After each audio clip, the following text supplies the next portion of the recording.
Well, hello, good morning again. It's Vicky Midwood here, the self-health guru and addiction eliminator. And today I'm just going to elaborate a little bit more on the post that I put in both LinkedIn and in my Facebook group, Self-Health and Longevity.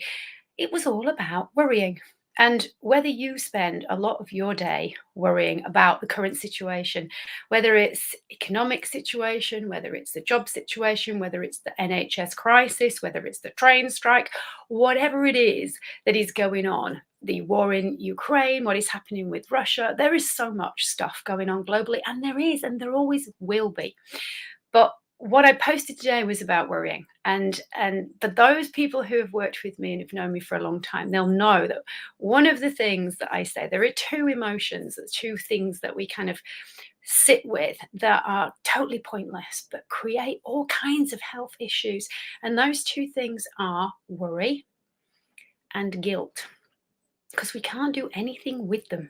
Right? But they do, unfortunately, create a cacophony of hormone imbalance.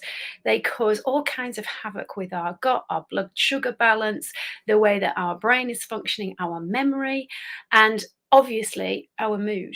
So, worrying is not just something that is a waste of time, it's also really harmful to our health, and it is the biggest cause of anxiety. And here's the kicker: 95% of the stuff that we're worrying about never happens. It just doesn't, right? It just doesn't happen because we're going into the future and we're what ifing and we're worrying about maybe this, maybe that, what if that happens? And we're not seeking solutions, we're staying stuck in the problem. So, what I posted is, what if action was the antidote to anxiety and worry?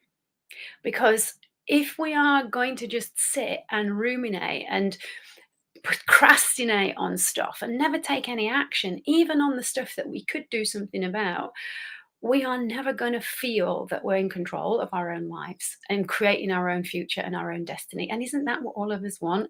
To actually feel in control a little bit more. But the more we sit and tell ourselves that we are out of control, that we can't do anything about it, that it's all doom and gloom, the more we fall into that. And this is the stuff that creates some serious health issues for so many people. So, what if we could just change our actions? Yes, we want to change our thinking, but for some people, actually just moving the body and taking a physical action will help them to change the mood, will stop in its tracks that thought process. And it's one of the simplest things that we can all do. If we tell ourselves we are an anxious person, then we're going to live up to that. If we tell ourselves we are a worrier, then we're going to live up to this. And here's the thing: there are millions of you out there watching and listening to this who will go, well, yeah, I've always been anxious ever since I was a little kid. My parents said I was an anxious child.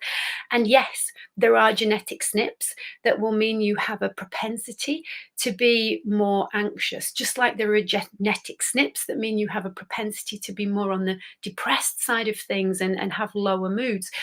There are a lot of things that are part of our genetic coding, but that doesn't mean to say that we have to become that. We have a choice. We can change things. We can do things differently. We know that we can change our genetic coding. We know that the brain is plastic. This is what epigenetics is all about. This is what neuroscience is all about.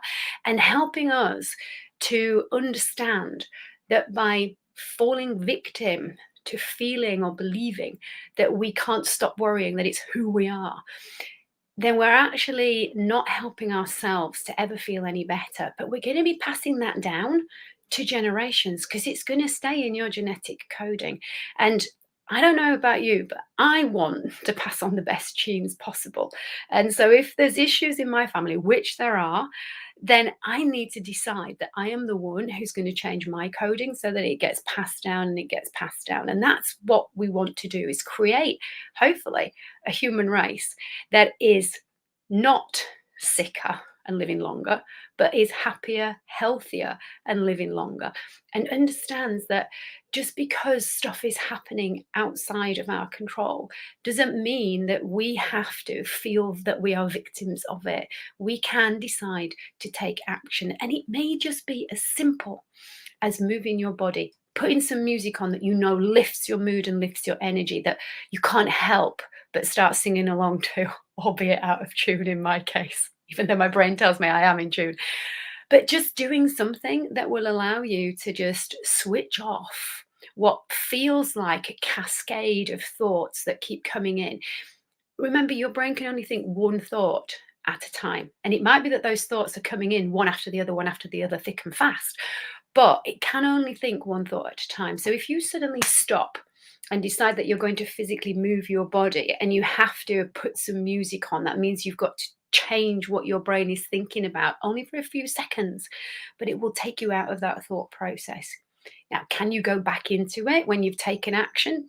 If that's what you choose to do, you absolutely can. Is it a habit for a lot of people? Very definitely. Can worry and anxiety and catastrophizing be classed as an addiction? If you think so. In my world, when I define addiction, I simply look at addiction as being a habit that we have mastered and we believe that we need it to live. Right? And we need to change that belief, and then we need to change our actions and our habits and our thoughts.